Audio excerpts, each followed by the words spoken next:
Voz Andina Internacional presenta Observatorio Internacional. Un observatorio para examinar los desafíos actuales de la humanidad y las tendencias globales de discusión y soluciones. Bienvenidos. Buenos días, estimados oyentes de Observatorio Internacional. Es muy grato para mí en esta oportunidad dialogar con el amigo, ex profesor, ex docente de nuestra Universidad Andina, académico en varias universidades latinoamericanas, ex director de la Fundación Friedrich Ebert en varios países de América Latina, un investigador, un estudioso de los temas internacionales. Buenos días, Wolf. Espero que esta no sea la última y que podamos conversar contigo en otras oportunidades sobre tantos temas que nos apasionan del orden mundial. Bienvenido. Muchas gracias. Es un honor compararse contigo. Ya, muchas gracias, Wolf. En esta oportunidad quería molestar tu atención pidiéndote algunas reflexiones desde la perspectiva que tú tienes allí en Europa, en Alemania, sobre lo que significa la derrota norteamericana en Afganistán para el orden internacional y qué perspectivas, qué efectos va a tener. Entonces, te pediría en primer lugar una aproximación general. Bueno, en general yo creo depende mucho de dónde miras para evaluar qué ha pasado allá. Yo no soy ningún especialista en temas de Afganistán, pero tengo alguna experiencia con temas de geopolítica y de política internacional. Y obviamente que ha pasado en Afganistán es una cisura importante, probablemente tan importante como fue el 11/9 en relación de la situación del poder internacional. Porque obviamente la salida, además tan catastrófica, de Estados Unidos de Afganistán ha demostrado que el tiempo de la Pax Americana en el mundo se acabó. Eso no implica que no va a tener mucho impacto Estados Unidos en otras partes del mundo, pero Afganistán es históricamente un lugar en que los grandes poderes han perdido su capacidad de actuar. Tanto Gran Bretaña, que fue sacado completamente después de la Unión Soviética, cuando los talibán, con ayuda de la CIA, no para olvidar, han sacado la Unión Soviética y ahora, sin ninguna ayuda especial, solo tenían como ayuda los errores del Occidente, los talibán han sacado los norteamericanos. Entonces, eso en sí mismo es, yo creo, una cesura de mirando al mundo y va a tener efectos distintos tanto en Asia Central como en Europa, hablando de OTAN, y también en Estados Unidos, inclusivamente yo creo también en América Latina desde otra perspectiva. Ya, perfecto. Muchísimas gracias por esta primera aproximación. Y hay una primera precisión. O sea, efectivamente yo vi ayer nomás un programa que pasó la televisión alemana sobre el tema de la significación que tuvo la derrota de la Unión Soviética en Afganistán para el derrumbe de la Unión Soviética y la eclosión de ese gran poder de la Guerra Fría y su reducción de poder relativo. ¿Tú crees que una cosa similar va a pasar con Estados Unidos? No sé qué va a ser similar, porque realmente por razones más bien internos, el estado actual de Estados Unidos es muy distinto como de la Unión Soviética en su tiempo. Pero yo creo que se necesitan tomar eso en relación del miedo a un lado y la confianza al otro lado. No, el sistema internacional geopolítico depende del miedo de algunos países a otros o de confianza de unos países a otros.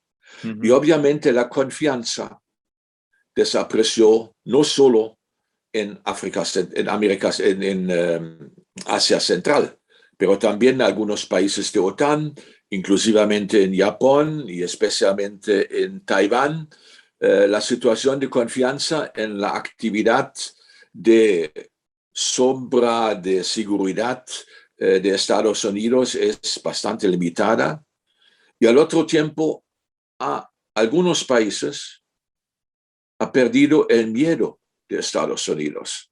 Pero cuando Estados Unidos no es capaz, con tanta gente y tanto financiamiento, y después de 20 años, de salir por lo menos de una manera más o menos regular, entre comillas, de Afganistán, eso implica realmente una pérdida de importancia en el sistema internacional que es muy notable.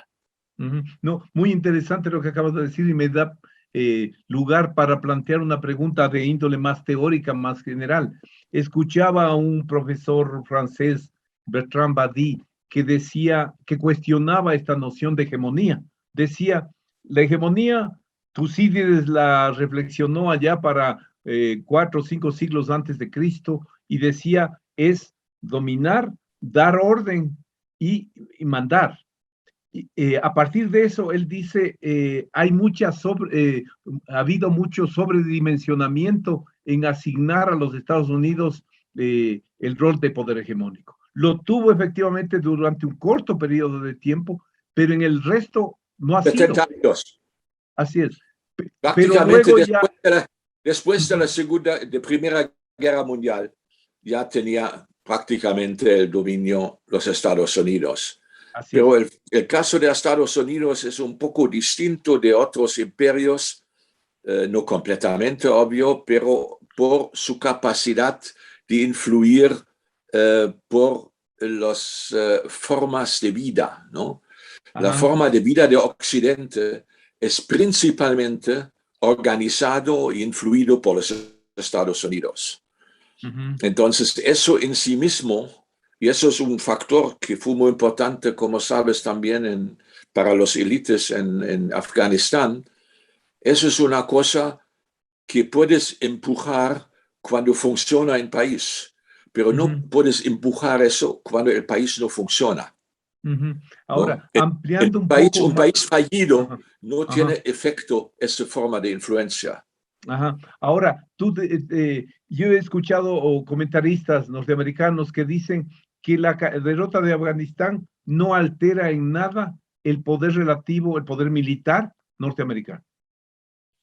El poder es correcto en el sentido que los Estados Unidos tienen doble de gastos en relación de su PIB en asuntos militares que el resto del mundo en conjunto. Así es. Y tienen obviamente unas fuerzas armadas con un poder inclusivamente nuclear excepcional. La pregunta es, ¿cómo pueden usarlo? ¿Y qué efecto puede tenerlo? Porque cuando no puedes controlar un aeropuerto como Kabul, con todas las tecnologías que tienes, entonces es una duda hasta qué punto esa enorme superávit militar que tiene Estados Unidos es realmente útil hoy en día. Y a partir de allí yo sacaría otra lectura también que he escuchado, que hay algunos autores que dicen que esta es efectivamente una retirada, pero es parte de una estrategia norteamericana que revalora la importancia geográfica de sus intereses y se concentra en combatir a China. Yo creo eso es una interpretación posterior. En el sentido, se necesitan explicar hoy en una forma u otra racional por qué pasó eso. Y yo creo en las famosas palabras de Biden, que nosotros no podemos forzar a otros países a aceptar nuestra forma de vida, es en parte la dirección de esa nueva política exterior. Una doctrina Biden que dice no vamos a usar los militares para hacer los famosos políticas de cambio de régimen, Ya, que tenían tanta importancia, no solo en el caso del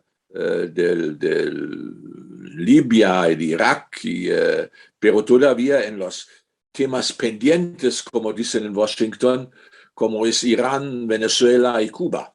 Siria también. Entonces, Ujú, entonces obviamente, no como los neoconservadores que habían realmente convencidos que ujú. a largo plazo todo el mundo va a estar más o menos como sociedades como los Estados Unidos. En ese sentido, Afganistán ha dado otra, no la única, pero otro mensaje que eso no es posible. Ujú. Pero eso no significa desconocer también el peso, el poder de los debates que ya se están dando en el interior de Estados Unidos, y no solo republicanos demócratas con respecto a esta acción de Biden, sino ya con más largo plazo, o sea, incluso dentro del propio Partido Demócrata, de personas que no están de acuerdo con esto que podríamos llamar una doctrina Biden. Sí, pero hay alguna gente que están contentos con esa doctrina Biden. Otra gente no están contentos de eso. Y yo veo que en los famosos Foreign Policy Establishment, como se dicen Yeah. en Washington, vamos a tener una cantidad de libros, de disertaciones, de publicaciones sobre esa nueva discusión dentro de Estados Unidos. Pero es una discusión muy dentro de Estados Unidos. Yo creo que desde afuera de Estados Unidos las interpretaciones son un poco distintas. No, y me parece muy importante lo que acabas de señalar, y en ese sentido, o lo que sucedió en Afganistán y la imagen de los británicos, de los alemanes, tan o peor o de apurados que los norteamericanos y sin aviso previo, o tratando de sacar a sus ciudadanos, a los colaboradores, etcétera, dice muy poco sobre el rol de la Unión Europea y de algunas potencias europeas. ¿Cómo ves tú eso? Bueno, en todo caso, yo creo es muy claro y Afganistán ha demostrado eso una vez más, que la Unión Europea no es un poder global. No tiene importancia en temas geopolíticos mundiales. En eso solo hay tres actores, Estados Unidos, Rusia y China. Los otros no tienen, y obviamente los Estados Unidos por eso ahora están buscando aliados, tanto en Japón como en Europa, para frenar el avance de China especialmente y Así es. también la situación de Rusia. Perdón, Pero ese pasa a ser el objetivo central de la política exterior norteamericana, ¿te parece? obviamente, sí. Yo creo eso es la nueva política alianzas, pero alianzas en contra de alguien, no alianza en favor de mejor comercio o en favor de frenar el cambio climático. No, es una alianza en contra de alguien. Bien. Y eso es visto con mucha sospecha en muchas partes de Europa, por ejemplo. Hay políticos muy importantes en Europa que dijeron que han demostrado los norteamericanos su actitud frente a sus aliados, ¿no? Porque Claro, era una intervención de OTAN en los últimos años, así es. ha demostrado que la OTAN no funciona más. Porque a esas bases no se pueden colaborar con Estados Unidos y tenía efectos hasta la política interna en Alemania, en Gran Bretaña, en Francia, en muchos países, la forma de falta de cooperación y de información de Estados Unidos a sus propios aliados. Pero eso no es una cosa que se van a olvidar mañana. Y eso va a ser mucho más fácil para Biden convencer ahora, él está tratando eso sin ninguna duda, de crear un club de democracias y una OTAN que es no más de Atlántico Norte, pero una OTAN global en contra de China. Esas son las dos cosas que yo veo que están discutiendo ahora en Washington. Pero yo no veo mucha voluntad del lado europeo de seguir en esto. Ahora, tomando esto último que acabas de decir, una OTAN global anti-China, ¿eso significaría entonces que el rol histórico clásico de Eurasia, tan querido para los geopolíticos de fines del siglo XIX y hasta ahora, hasta hoy día, nuestro amigo Andrés Servín sacó su libro reciente sobre Eurasia, Gracias. ajá, y con él dialogamos ya sobre esto también. Entonces, ¿te parece que eso va a cambiar? ¿Se desplaza? Cambie la importancia relativa de esa región? Yo creo que sí, porque eso es muy vinculado con el cambio principal que está pasando en el Medio Oriente. Para los Estados Unidos, el Medio Oriente era una parte geopolítica central por temas de petróleo y todo eso, y temas de Israel. Pero todo eso vemos ahora en segunda fila, porque hoy en día es más importante, especialmente para los políticos que están mirando al futuro de la importancia del imperio norteamericano, de crear esa OTAN que está controlando el mar chino y probablemente va como prontos miembros, entre comillas, o asociados, tanto Colombia como Brasil, que están buscando realmente una nueva forma de alianza, que no es una alianza Atlántico Norte y es una alianza principalmente mirando a un posible conflicto con Estados Unidos, con China. Pero en ese sentido, el reclutamiento de aliados para ese esfuerzo, por lo que tú señalaste hace algún momento, se vuelve más complicado después de haber visto lo que pasó en Afganistán. O sea, Japón se lo va a pensar, Australia, que en el Quad con Japón e India formaban ese bloque, ahí va a fragilizarse muchísimo. Un camino muy difícil que depende obviamente no solo de Estados Unidos, depende también de la actuación misma de China. Cuando China puede lograr de aparecer menos peligroso y menos importante en nueva escala internacional, entonces va a ser más difícil. En el caso que vamos a tener, que hay escenarios de eso, como sabes, que China va a ser el nuevo protector de los talibanes, o China va a tener una relación que está, por lo menos en marcha, muy fuerte con Irán. Entonces ya vamos a tener una situación mucho más difícil, y del lado europeo yo creo hay una tendencia, nada más se puede decir en ese momento, de crear alguna fuerza muy limitada, militar, de intervención europea, afuera de la OTAN. Yeah. Porque por las malas experiencias dentro de la OTAN. Sí, ahora tomando primero a China, o sea, China apuesta más, sí, en esa aproximación a los talibanes, a mantener, asegurar su ruta de la seda o a frenar la potencial amenaza que significa un régimen talibán muy fuerte para estimular a sus uigures, a la minoría uigur en China, que generaría un problema muy serio y que China está buscando cortar de raíz, ¿no? Yo creo que las dos cosas son importantes. Yo no puedo juzgar cuál tiene más importancia, pero siempre se necesita mirar a las dos razones de esto, ¿no? Y la tercera razón es que es la capacidad de minería y todo eso que tiene, ¿no? Que tiene Afganistán. Afganistán tiene algunos tipos de minerales que son muy buscados en el mundo y hasta ahora no están explotados. Entonces, yo veo, como tú mencionaste, los primeros dos, esos son los tres elementos más importantes por el acercamiento de China a los talibanes. Ahora, tú dijiste una cosa que me pareció muy importante, o sea, esta pérdida de valor relativo del Medio Oriente, de las monarquías árabes, no está también vinculada a esta transición energética que está arrancando y en la cual el gobierno alemán, con Merkel al menos, apostaba mucho. y Sí, algunos sí, otros países europeos.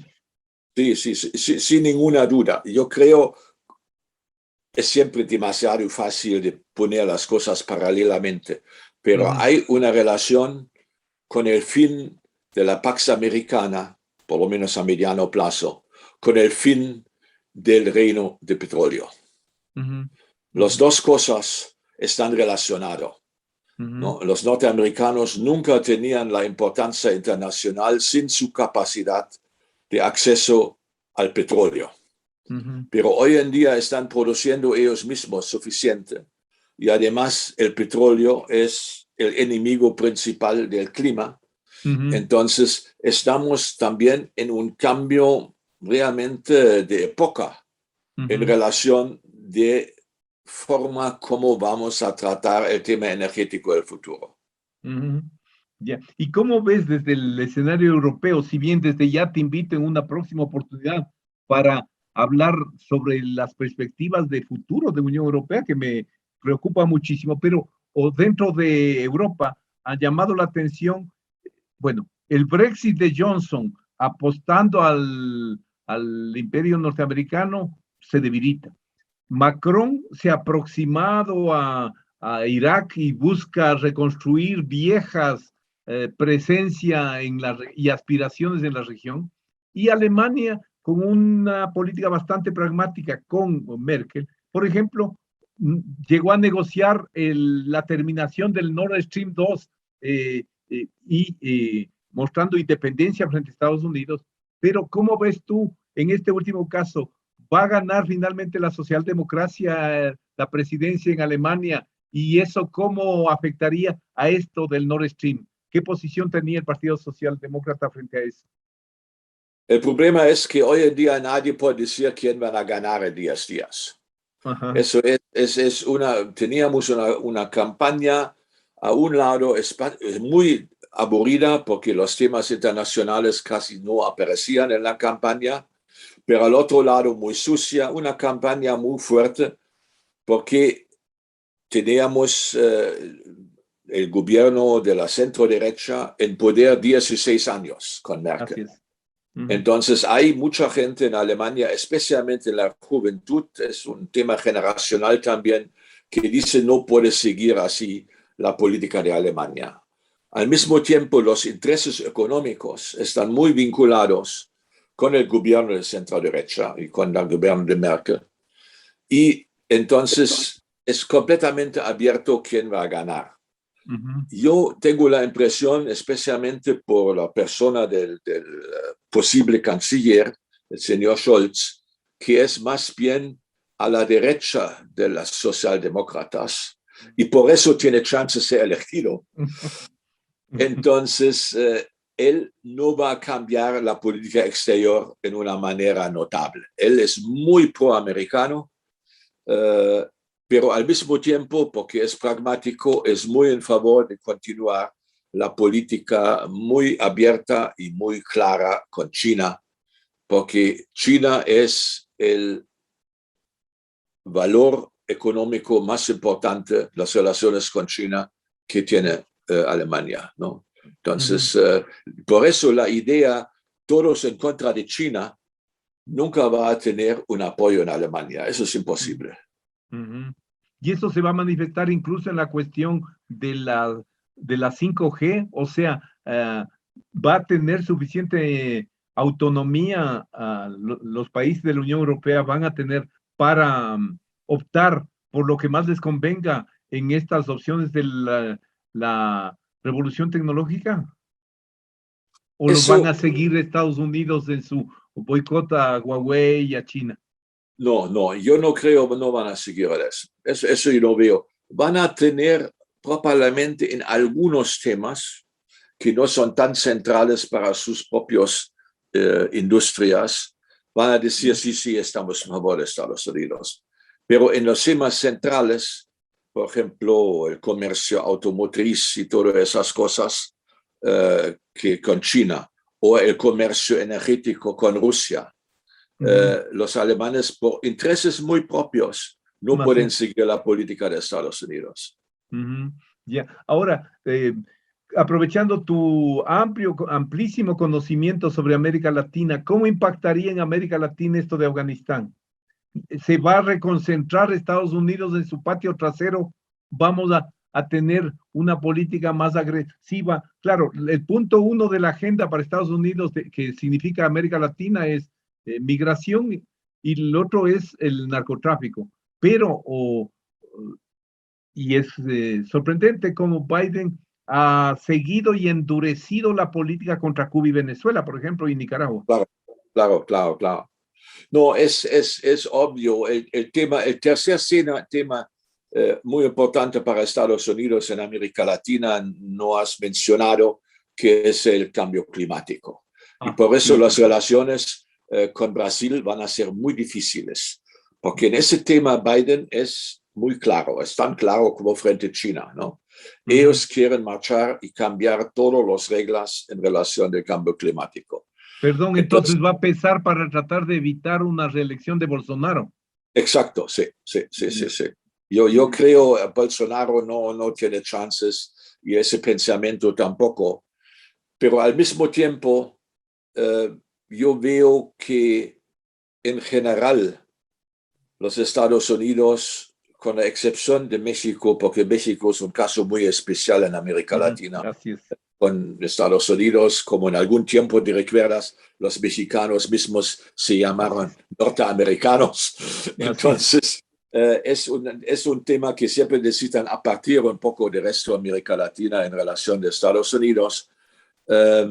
Yo veo que la posibilidad de intervención, entre comillas, en Venezuela, por ejemplo, o allá en Cuba, yo no veo de ninguna manera. Eso también es una lección de África. Una pregunta allí, perdón. Entonces, las iniciativas de Noruega de lograr una mediación son autónomas e independientes, no requirieron un aval o un permiso de Estados Unidos.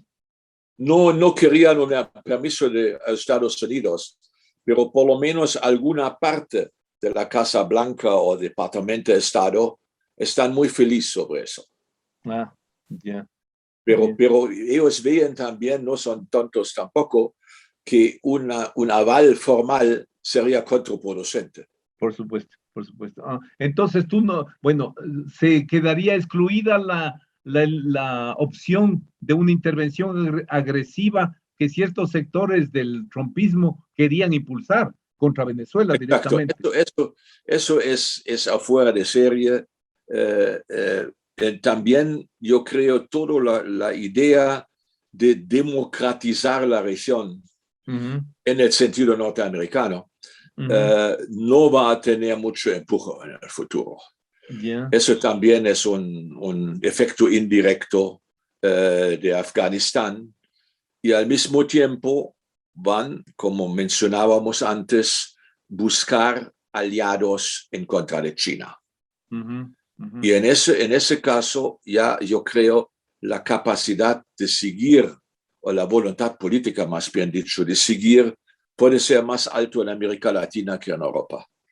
Me parece interesante porque lo comparo con lo que tú señalaste antes sobre los países europeos que tienen intereses económicos muy claros con China y los van a defender a toda costa. Porque en el caso de América Latina, incluso, por ejemplo, tomando como ejemplo lo del presidente ecuatoriano Guillermo Lasso, pese a que aparece y es claro un aliado norteamericano, fue junto con Colombia los dos únicos países que dijeron recibimos afganos, mándenos una cuota, pero sin embargo en esto de las vacunas, en esto del apoyo financiero, de la importancia del mercado, mantenemos también acercamientos hacia China. Entonces, el peso de lo hegemónico en el patio trasero de América Latina se está erosionando también. Entonces, sí, probablemente...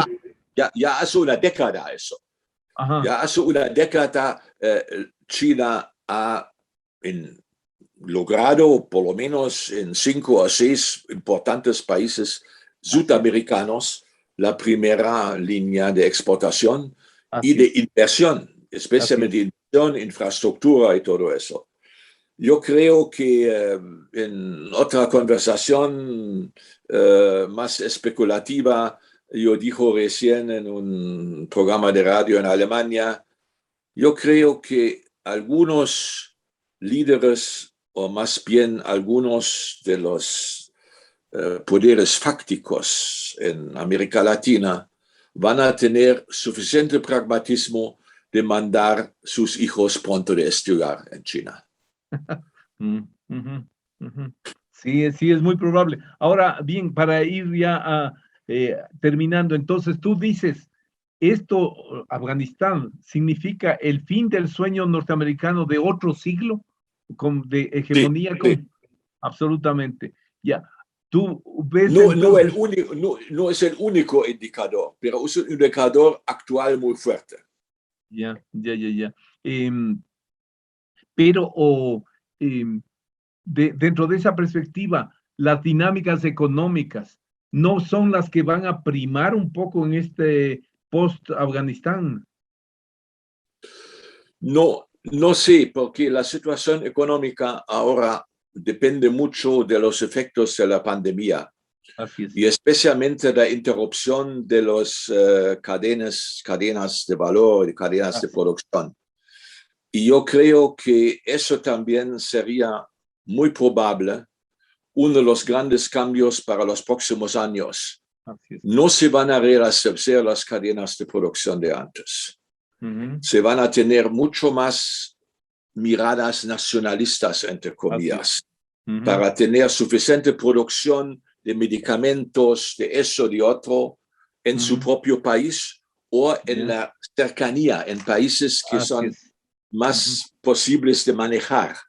¿Eso Y no eso debería significar un fortalecimiento del regionalismo, un renacimiento de los procesos de aproximación, sino de integración regional? sí, yo creo vamos a tener una, no sé, es la cuarta o la quinta ola de regionalismo, pero un regionalismo más bien mirado por temas muy prácticos. Ajá.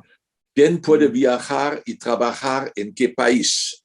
No es una cosa de patria grande y tampoco es una cosa de comercio libre.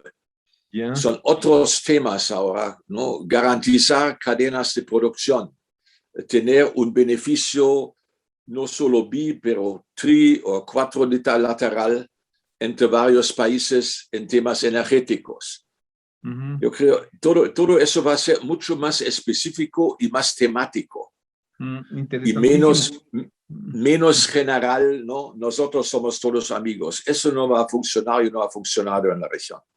En ese sentido, te preguntaría una cuestión. ¿El gobierno ecuatoriano está apuntando a firmar acuerdos comerciales de lo que le pidan lo más rápidamente? Y en la agenda está Estados Unidos, aun cuando Biden no le interesa un absoluto rábano porque pesamos muy poco. Se apunta a China, se apunta a Corea, se firmó con la EFTA hace 2 años. ¿Tú crees que esos tipos de acuerdos perdieron vigencia y hay que pensar en esta nueva fase? Yo creo que esas cosas siempre necesitan su tiempo de cambio, ¿no? Los acuerdos de comercio bilaterales o multilaterales son como tanqueros, ¿no? Se mueven muy lento. Al principio hay un efecto muy positivo sobre el tiempo, pierden algunas posibilidades y el cambio necesita su tiempo también. Yo no veo que, por ejemplo, la participación de Ecuador en la Alianza Pacífico va a ayudar mucho al país. Interesante lo que dices. Sí. Hay sectores empresariales Sí, acá que han dicho claramente sí, su oposición. pero en eso estoy, que eso depende mucho de la posición o la producción de un grupo, ¿no? En un tema, sería un tema de inversión o un tema de logística, puede ayudar, pero Ahora, el para, entorno general de eso no ayuda mucho. excelente. Ahí, para ir terminando, una pregunta. Alemania en los últimos 3-4 años reaccionó frente a la pandemia y ha tendido a colocar no solo el gobierno de Merkel, sino también varios otros sectores, el Partido Verde, el tema del cambio climático como un tema clave de la agenda. He escuchado a varios voceros alemanes que plantean incluso la posibilidad de una aproximación hacia América Latina, una especie de alianza. ¿Tú crees que eso es realmente viable y posible? Mire, yo tengo la impresión, ya he trabajado, como sabes, muchos años sobre las relaciones América Latina-Unión Europea, que los métodos anteriores no han funcionado. Yeah. Ni la ayuda, ni la forma de la asociación han funcionado aquí y allá, un poco más comercio aquí y allá, un poco más ayuda a las ONGs en un país, eso sí. Pero hoy en día, cuando ves en América Latina, muy poca gente mira en Europa. La gente mira principalmente a China y a Estados Unidos. Es verdad. Entonces, hay un muy buen colega argentino, Shenoni, ha publicado recién un artículo fabuloso sobre la doble hegemonía. Y América Latina va a sufrir esa doble hegemonía. En algunas partes chino y en otras partes norteamericano todavía. También depende de las relaciones históricas y todo eso. Pero en eso hay muy poco espacio para los europeos. Interesante. Ahora, ¿tú no ves que una posición que también se ha escuchado, en realidad no con tanta fuerza como debería, que América Latina no debe caer en la prisión de la dicotomía o Estados Unidos o China, y allí aproximarnos a Europa, aproximarnos a Alemania, sería una opción interesante? Sí, sería interesante, pero yo creo que Europa no es suficientemente fuerte. Las inversiones europeas no van a aumentar mucho en América Latina. Los chinos sí, y los norteamericanos posiblemente también.